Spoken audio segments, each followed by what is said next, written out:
Iran के president ने हाल ही में पाकिस्तान में अपनी 3 दिवसीय यात्रा की शुरुआत कर दी। आज ही ये यहां पर पहुंचे हैं, इनकी तस्वीरें आप देख सकते हैं। बड़ा विषय यह है कि इजराइल का दुश्मन पाकिस्तान भी है और ईरान भी है। ये दोनों अचानक मित्र कैसे बन गए? क्या ये दोनों पहले भी मित्र थे कि आज ही ताजा ताजा विकसित हुई है इनकी मित्रता? आज यह विषय सोचने का है। यही कारण है कि बहुत सारी मीडिया इस विषय पर सवाल खड़े कर रही है कि ईरान के राष्ट्रपति पाकिस्तान क्या कर रहे हैं। और तो और इनको देख करके बड़ा ही हंसी आ रही है। क्यों? क्योंकि बाइडेन ने हाल ही में शहबाज शरीफ से प्रधानमंत्री बनने के बाद बातचीत की थी। पाकिस्तान अमेरिका का ही पाला हुआ एक देश हुआ करता था। हाल ही में वो चीन की गोदी में बैठा हुआ है। लेकिन अमेरिका पाकिस्तान के हाल ही में जो प्यार को पाकर के पाकिस्तान अमेरिका का प्यार पाकर जो इन दिनों खुश था, वो पाकिस्तान ईरान के राष्ट्रपति के आने से चिंता में होगा या खुश होगा, यह अब जियोपॉलिटिशियंस समझने का प्रयास करेंगे। आप पूछेंगे ऐसा क्यों कह रहा हूं? मैं केवल इसलिए कह रहा हूं क्योंकि 2 दिन पहले जो इनके बीच में चल रहा था, उसके चलते अमेरिका ने ईरान पर प्रतिबंध लगाने की बात कही थी। ईरान पर प्रतिबंध लगे हों अमेरिका के, और वह अमेरिका का दुश्मन ईरान अमेरिका के सो कॉल्ड मित्र पाकिस्तान से मिलने 3 दिन के लिए पहुंच जाता है, तो भाई साहब क्या यह बात अमेरिका को रास आएगी? क्या पाकिस्तान को यह अफेयर सस्ता लगेगा या इसकी बहुत बड़ी कीमत चुकानी होगी? आज के सेशन में विस्तार से जानेंगे। अब थोड़ा सा इतिहास की चर्चा करते हैं ताकि आज का कॉन्टेक्स्ट समझ में आएगा। देखिए, जब ईरान और पाकिस्तान आपको दिखाया जाए, मैं थोड़ा मैप के ऊपर इसे दिखाने का प्रयास करूंगा। पहले भारत के रेस्पेक्ट में समझ लीजिए। दिशाओं के आधार पर अगर हम बात करते हैं तो ऊपर उत्तर, नीचे दक्षिण, राइट में ईस्ट, लेफ्ट में वेस्ट। भारत के पश्चिम की तरफ जब चलते हैं तो पाकिस्तान और ईरान जो एक दूसरे के पड़ोसी मुल्क हैं, असल में ये एक दूसरे के परम मित्र राष्ट्र हुआ करते थे। इसका थोड़ा सा इतिहास सुन लीजिए ताकि आज के सेशन में आपको थोड़ा इंटरेस्ट आए। देखिए, ईरान और पाकिस्तान में इतनी मित्रता थी कि जब धर्म के आधार पर भारत का विभाजन हुआ और पाकिस्तान नाम का एक देश बना, तो पाकिस्तान मुस्लिम राष्ट्र बना, तो ईरान भी एक मुस्लिम राष्ट्र था। तो एक मुस्लिम राष्ट्र ने दूसरे मुस्लिम राष्ट्र का वेलकम किया कि यार बहुत अच्छा हुआ, तुमने भी अपने लिए एक देश प्राप्त कर लिया। इन दोनों के बीच में इस बात की मित्रता हुई कि चलो अब हम 2 पड़ोसी पाकिस्तान और ईरान एक दूसरे के बगल में मुस्लिम राष्ट्र होंगे और मित्र राष्ट्र होंगे। चलिए, बहुत ही अच्छी बात है। मित्रता का अंदाजा इससे लगाइए कि पाकिस्तान ने दुनिया में अपना पहला दूतावास कहीं खोला तो वह देश ईरान था। इनके तेहरान में इन्होंने अपना पहला दूतावास खोला, यानी मित्रता जबरदस्त थी। यहां पर शाह रजा की सरकार हुआ करती थी। कहां पे? ईरान में राजा हुआ करते थे, शाह रजा पहलवी। उनकी सरकार हुआ करती थी 1979 तक। अब थोड़ा सा जियोपॉलिटिक्स को समझना। देखो, 1979 तक ये जो शाह रजा पहलवी की सरकार ईरान में हुआ करती थी। अब मैं थोड़ा इस मैप पर आ जाता हूं ताकि आप अफगानिस्तान को भी समझ पाएं। इंडिया आपको पता ही है कहां पर है, पाकिस्तान, ईरान, अफगानिस्तान। अब थोड़ा इस पर अपन पहुंच जाते हैं, है ना? अच्छा, अब मैंने आपसे क्या कहा कि यहां पर रजा पहलवी की सरकार हुआ करती थी 1979 तक। अब ये 79 क्यों बोल रहा हूं मैं इसलिए बोल रहा हूं क्योंकि 79 में जाकर ईरान के अंदर ईरानियन रेवोल्यूशन होता है, एक धार्मिक क्रांति होती है। और जो खमनेई है ना, जो आज सुप्रीम लीडर बने हुए हैं, ये ईरान के सुप्रीम लीडर, सर्वोच्च कमांडर बन के आते हैं। धर्म के आधार पर यहां क्रांति हो जाती है। 1979 से पहले यहां क्या था? तो साथियों, यहां पर सबसे पहले जो था 1979 से पहले ये पूरा ईरान अमेरिका समर्थित राष्ट्र हुआ करता था। रजा पहलवी एकदम मॉडर्न आदमी हुआ करते थे। लोग कहते हैं कि उस दौरान ईरान का जो फैशन सेंस हुआ करता था ना, ईरानियन बच्चों का, महिलाओं का, उस फैशन सेंस को देखने के लिए दुनिया आया करती थी। इतने खूबसूरत अंदाज में ये लोग रहते थे। यानी वेस्टर्न सिविलाइजेशन को ईरान में जबरदस्त तरीके से अपनाया हुआ था। जैसे आज टर्की है ना, टर्की के अंदर भी आज वेस्टर्न सिविलाइजेशन जबरदस्त तरीके से आया हुआ है। ऐसे ही ईरान के अंदर उस समय हुआ करता था। यहां धार्मिक आंदोलन हुआ और सत्ता पलट दी गई। 79 में राजा भाग के अमेरिका चला गया। अब जो यहां बच गए वो धार्मिक लीडर थे। तो 79 से पहले अमेरिका समर्थित ईरान, जो आज कट्टर दुश्मन है, वो अमेरिका समर्थित पाकिस्तान का मित्र हुआ करता था। आपको याद होगा जब भारत पाकिस्तान का विभाजन हुआ, देखिए यहां पर आइए, भारत पाकिस्तान का जब विभाजन हुआ 1947 में, तो पाकिस्तान को तो खींचा अपनी तरफ अमेरिका ने।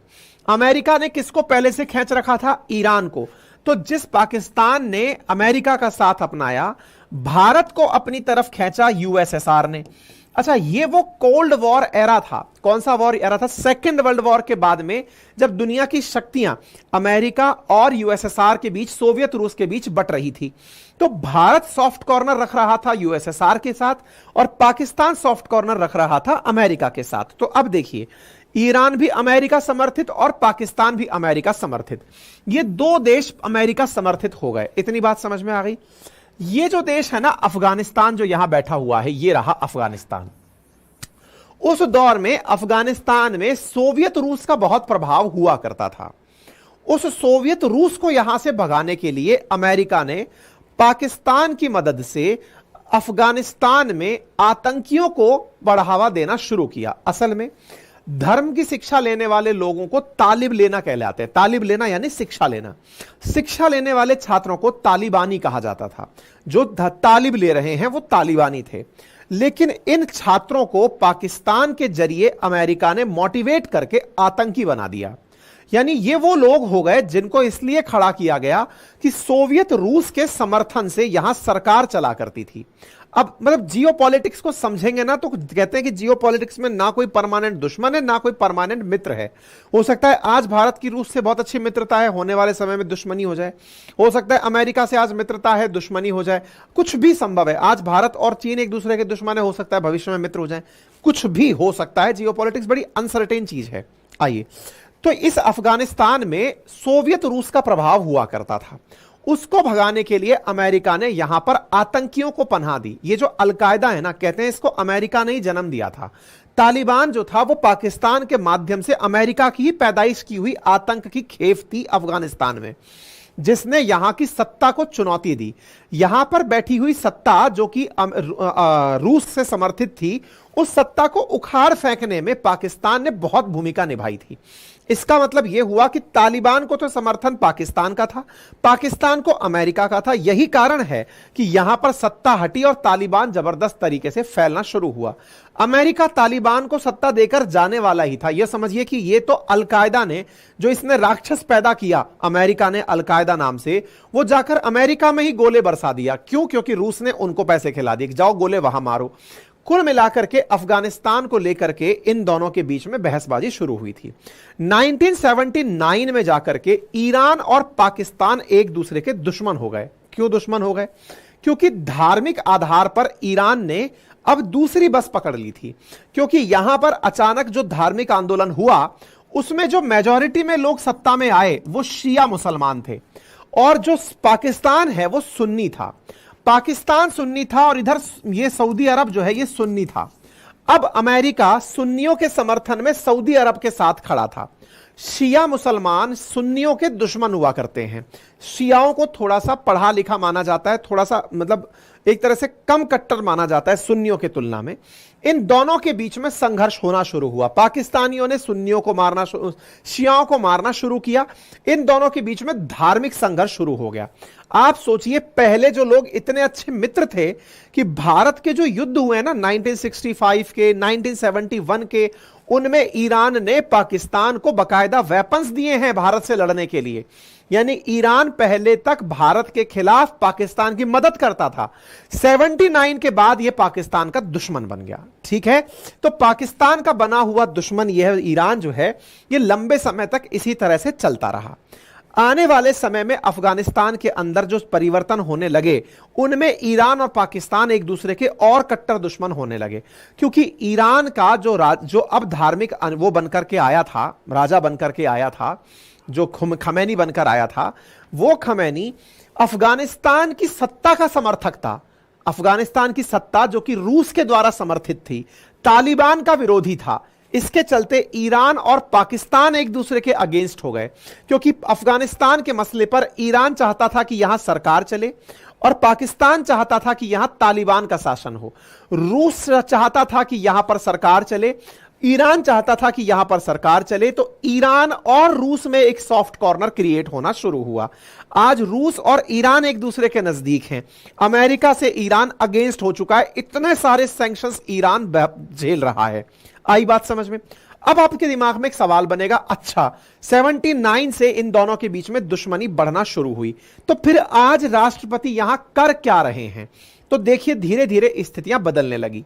इमरान खान का दौर आपको ध्यान होगा, भारत में भी सत्ता परिवर्तन होने लगा, भारत भी अमेरिका के नजदीक जाने लगा, अमेरिका भारत के करीब आने लगा। यानी 2010 के बाद का दशक अगर आप उठाकर देखते हैं तो भारत की पॉलिटिक्स में भी थोड़ा ग्लोबलाइजेशन आया है। हम नॉन अलाइन मूवमेंट से अब अपने हित को ध्यान में रखते हुए मूवमेंट करते हैं। हमें पसंद आता है अमेरिकी नीतियां, हमें पसंद आती है रूसी नीतियां, हम अपना स्टैंड अपनी जरूरत के आधार पर ले लेते हैं। कि जो परिवर्तन हमारे देश की राजनीति में होना शुरू हुआ, इस परिवर्तन से ईरान और पाकिस्तान चकित रह गए कि अब करें क्या। पाकिस्तान ने इस बीच में ईरान को छोड़ दिया और वो सऊदी के तरफ चल निकला। लेकिन ईरान को समझ में आ गया कि जिसके साथ पुराने संबंध थे उससे दो पैसे भी नहीं कमाए। ईरान पर अमेरिका ने अपनी तरफ से बहुत सारे सैंक्शंस लादने शुरू कर दिए। इनके पास में धन का संकट उत्पन्न होने लग गया। इनके पास में स्थितियां यह हो गई कि यह अपना तेल भी नहीं बेच पा रहे थे। ईरान से बड़ी मात्रा में भारत तेल खरीदा करता था, भारत ने भी तेल खरीदना बंद कर दिया क्योंकि अमेरिकी सैंक्शंस थे। तो ईरान ने सोचा कि पाकिस्तान जो पुराना मित्र था, इनको वापस मित्रता की दुहाई दी जाती है। इसी के चलते ईरान ने पाकिस्तान को कहा कि आपके यहां पर गैस का संकट है, आप एक काम क्यों नहीं करते, हमारे यहां गैस पैदा होती है, हम आपको गैस की सप्लाई यहां पर कर देते हैं। तो ईरान ने पाकिस्तान को गैस पाइपलाइन का ऑफर दिया, लगभग $10.5 बिलियन का। इंटरेस्टिंग बात यह है कि ईरान तो ऑलरेडी अमेरिकी सैंक्शंस को भुगत रहा था। पाकिस्तान भी इन दिनों थोड़ा डुलमुल चल रहा था क्योंकि अफगानिस्तान के मामले में पाकिस्तान की नीतियों को अमेरिका पसंद नहीं कर रहा था कि तुम अपने हितों के ध्यान में रखते हुए लादेन को अपने आप पाल कर चल रहे हो, अमेरिका से पैसा ले रहे हो, अफगानिस्तान में अमेरिकी हितों की रखवाली के नाम पर कुछ भी कर रहे हो। इन सब बातों को ध्यान में रखते हुए इन दोनों के बीच में थोड़ी करीबी आई और अमेरिका हल्के से किनारे होने लगा और भैया इधर से चाइना अंकल निकलकर आने लगे।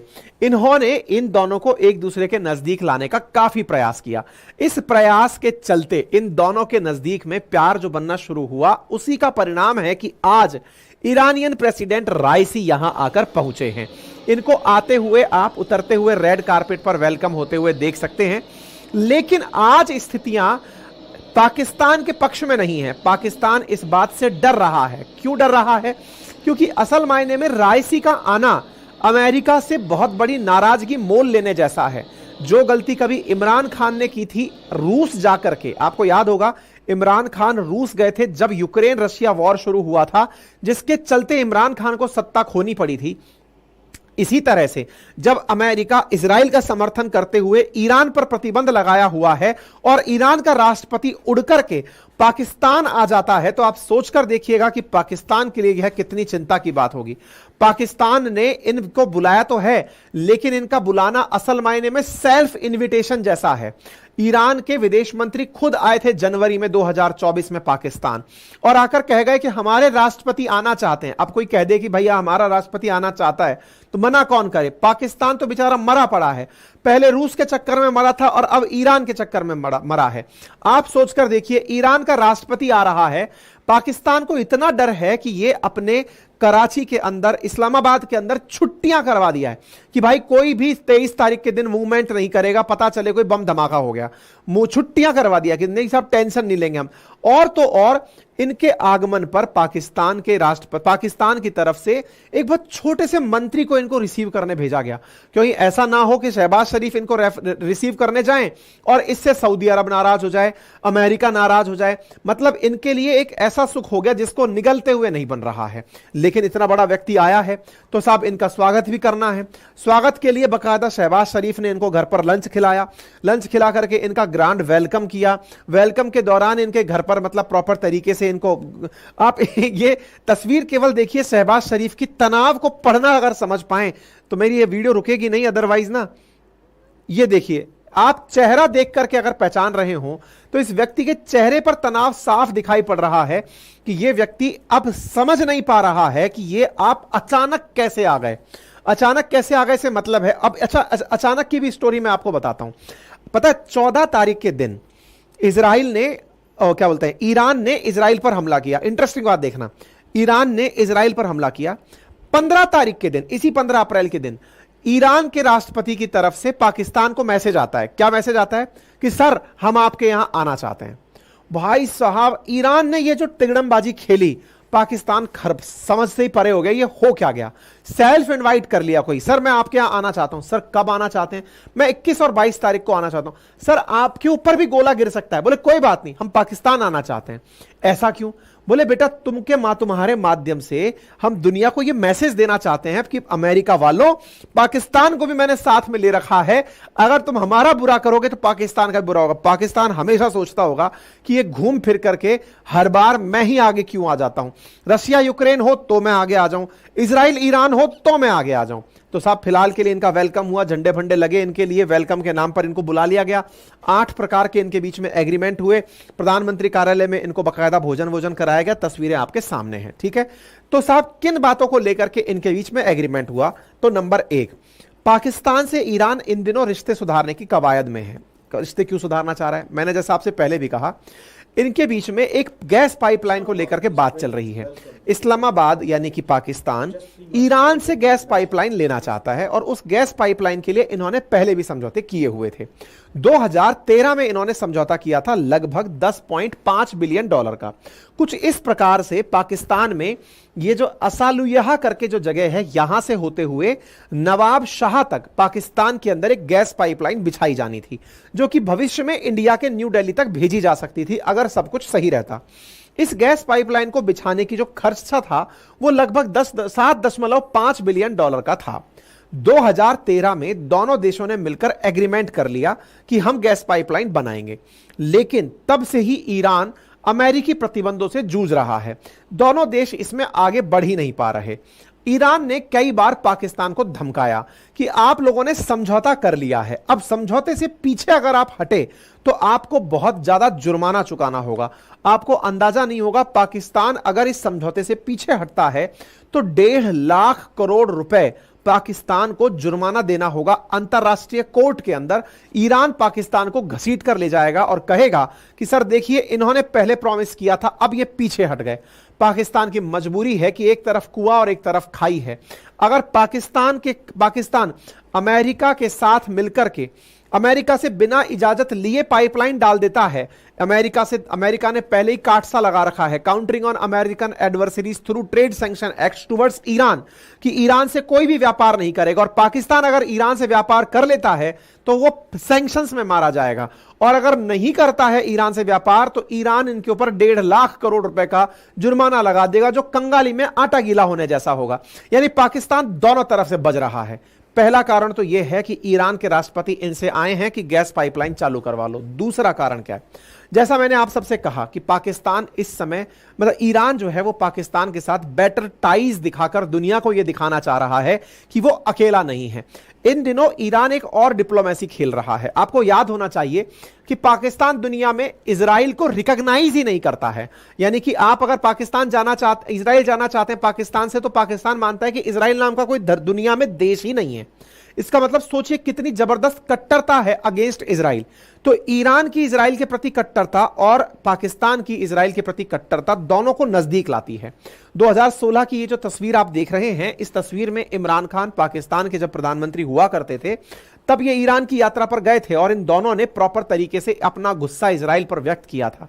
तो इजराइल ने जब ईरान से अपना हमले का बदला लिया, इजराइल ने अपनी तरफ से ईरान पर जब मिसाइलें चलाई, तो सबसे बड़ी चिंता का विषय यह बनकर आया कि ईरान अपने ठिकानों को बचा नहीं पाया।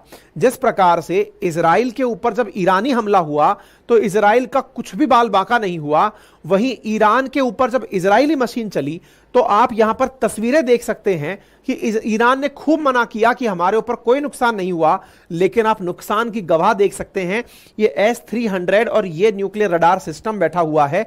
बीबीसी ने बकायदा चेक करके बताया कि मैप पर और सैटेलाइट में साफ दिखाई पड़ रहा है कि किस प्रकार से यहां पर नुकसान हुआ है। ये तस्वीर देखें आप, यहां पर पहले से इसको इस तरह से दिखाया गया है, ये गोला है, यहां पर गोला गिरा है, तो हमले से पहले यहां पर प्रॉपर तरीके से S-300 सिस्टम और रडार लगा हुआ था, लेकिन हमले के बाद वो तहस नहस हो गया। ये S-300 सिस्टम और यहां पर ये रडार हमले के बाद इन्हें बर्बाद कर दिया गया। ये सारा की सारा क्षेत्र वो था जहां ईरान अपना न्यूक्लियर साइट डेवलप कर रहा है।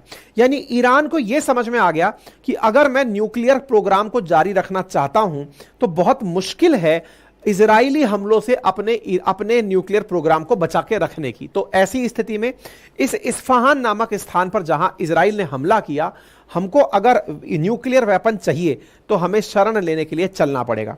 अच्छा, 2003 में एक रिपोर्ट आई थी निकल करके कि पाकिस्तान ने लीबिया को और ईरान को और नॉर्थ कोरिया को न्यूक्लियर प्रोग्राम दिया है। ऐसी खबर आई थी कि लीबिया और ईरान को न्यूक्लियर प्रोग्राम पाकिस्तान बेच चुका है। इस खबर को अब और दम मिल जाता है कि जब इजराइल और ईरान एक दूसरे के सामने हो तो इजराइल तो न्यूक्लियर वेपन संपन्न राष्ट्र है, लेकिन ईरान न्यूक्लियर कैपेबल नहीं है। यह निरंतर न्यूक्लियर वेपन बना रहा है। ऐसी स्थिति में इन दोनों देशों के बीच आज हुए हस्ताक्षर में, साइंस एंड टेक्नोलॉजी के ऊपर हुए हस्ताक्षर जब दिखते हैं तो मन में एक सवाल आता है जिसको लेकर IAEA चीफ ने भी पहले भी कहा है कि ईरान लगातार प्रयास कर रहा है कि वह न्यूक्लियर प्रोग्राम को बढ़ावा दे।